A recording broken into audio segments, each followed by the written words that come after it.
একদম সরাসরি শুরু করা যাক আজকের এই স্পেশাল বিশ্লেষণী আয়োজনে সবাইকে একরাশ প্রাণবন্ত ও উষ্ণ স্বাগত জানাচ্ছি। আজ আমরা ঢাকা জেলার কদমতলী থানার অন্তর্গত রায়েরবাগ মুজাহিদনগরে অবস্থিত দারুণ একটি শিক্ষা প্রতিষ্ঠান নিয়ে কথা বলতে যাচ্ছি। নামটা নিশ্চয়ই শুনেছেন, মাদ্রাসা মরকাজুল হিদায়া ঢাকা। একদম শূন্য থেকে শুরু করে কিভাবে এটি আজকের এই বিশাল প্রতিষ্ঠানে রূপ নিল সেই চমকপ্রদ গল্পটাই আজ আমরা এক্সপ্লোর করব। তো চলুন শুরু করা যাক। ঠিক আছে, একটু এক নজর দেখিনি আজ আমরা ঠিক কি নিয়ে কথা বলতে যাচ্ছি। আমাদের সূচিপত্রে থাকছে ১. প্রতিষ্ঠার পেছনের গল্প, ২. ঐতিহাসিক সময়রেখা, ৩. জামিয়াতে রূপান্তর, ৪. শিক্ষা বিভাগসমূহ এবং সবশেষে ৫. লক্ষ্য ও দর্শন। ব্যাস, এই রোডম্যাপ ধরেই আমরা এগিয়ে যাব। তো প্রথমেই চলে যাচ্ছি আমাদের প্রথম পয়েন্টে, প্রতিষ্ঠার পেছনের গল্প। চলুন দেখি এই পুরো যাত্রার একদম শুরুতে আসলে কে ছিলেন। যে কোনো বিশাল অর্জনের পেছনে কিন্তু চমৎকার একটা স্যাক্রিফাইস বা ত্যাগের গল্প থাকে, তাই না? এই প্রতিষ্ঠানের ক্ষেত্রে সেই মানুষটি হলেন আলহাজ মোহাম্মদ ওয়াহিদুজ্জামান। তিনি ছিলেন একজন অত্যন্ত সৎ এবং খোদাভীরু ব্যবসায়ী। আপনারা জানলে হয়তো অবাক হবেন, কোরআন আর উলামাদের প্রতি তার ভালোবাসা এতটাই গভীর ছিল যে তিনি আক্ষরিক অর্থেই তার নিজের বিশাল একটা আবাসন প্রকল্প এই মাদ্রাসার নামে দিয়ে দেন।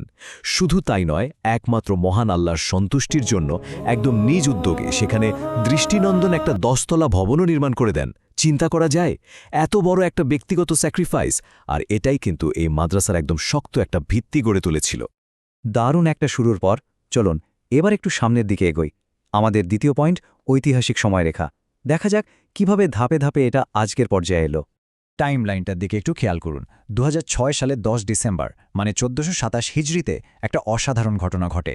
মক্কার পবিত্র কাবা শরীফের সামনে বসে শীর্ষস্থানীয় কয়েকজন আলেম এর নাম ঠিক করেন মাদ্রাসা মারকাজুল হিদায়া ঢাকা।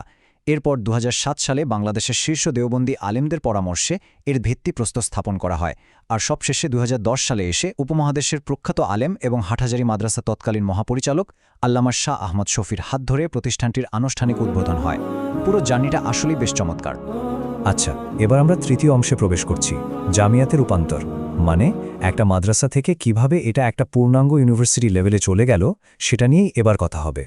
শুরুতে কিন্তু এই প্রতিষ্ঠানের সিলেবাসটা বেশ ইউনিক ছিল। কওমি, আলিয়া আর স্কুল সিস্টেম, এই তিনটার একটা দারুণ কম্বিনেশন বা সমন্বয় ছিল সেখানে। কিন্তু আজকে এটি একটা পূর্ণাঙ্গ জামিয়া বা ইউনিভার্সিটিতে পরিণত হয়েছে, যেখানে একদম দাওরা হাদিস অর্থাৎ মাস্টার্স সমমান পর্যন্ত পড়ানো হয়। আর হ্যাঁ, এই বিশাল ট্রান্সফরমেশনের পেছনে নিরপেক্ষভাবে যার নামটা বলতেই হয়, তিনি হলেন এই প্রতিষ্ঠানের মহতামিম ও শাইখুল হাদিস মুফতি বাকিবিল্লাহ। মূলত তারই মেধা, দূরদর্শিতা আর দিনরাত অক্লান্ত পরিশ্রমের ফসল হল আজকের এই জামিয়া।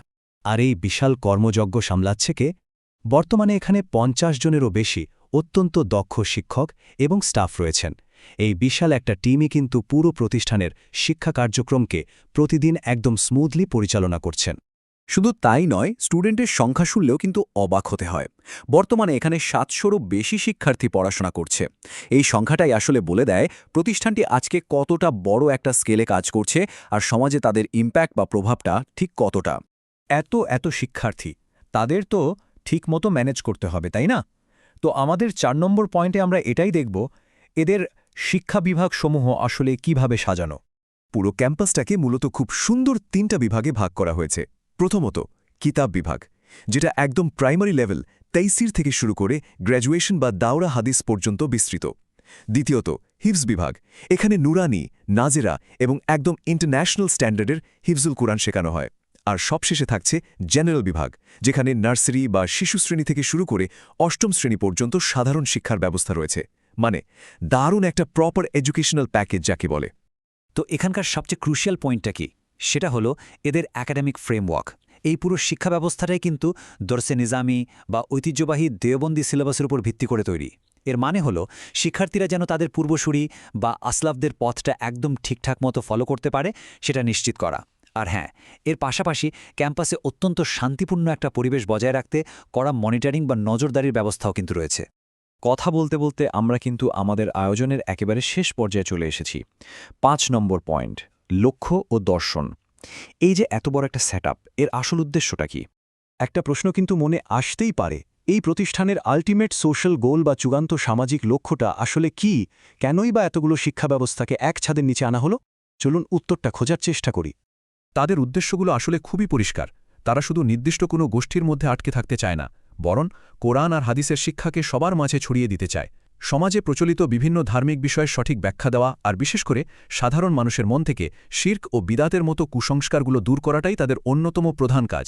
সোজা কথায় বলতে গেলে সাধারণ মানুষ থেকে শুরু করে শিক্ষিত শ্রেণী সবার মাঝেই সঠিক ইসলামী কালচার ছড়িয়ে দেওয়াই হলো তাদের মূল লক্ষ্য।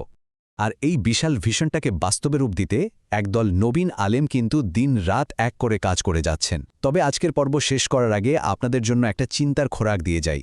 এই যে ধর্মীয় আর সাধারণ শিক্ষার একটা দারুণ কম্বিনেশন আমরা দেখলাম, এটা আগামী দিনের আধুনিক সমাজ গঠনে ঠিক কতটা সুদূরপ্রসারী প্রভাব ফেলবে বলে মনে হয় একটু ভেবে দেখবেন। এই উদ্যোগগুলো আসলে আমাদের ভবিষ্যতের জন্যই অনেক বেশি জরুরি। তো আজকের মতো আমাদের এই বিশ্লেষণী আয়োজন এখানেই শেষ করছি। আবারও কথা হবে নতুন কোনো বিষয় নিয়ে।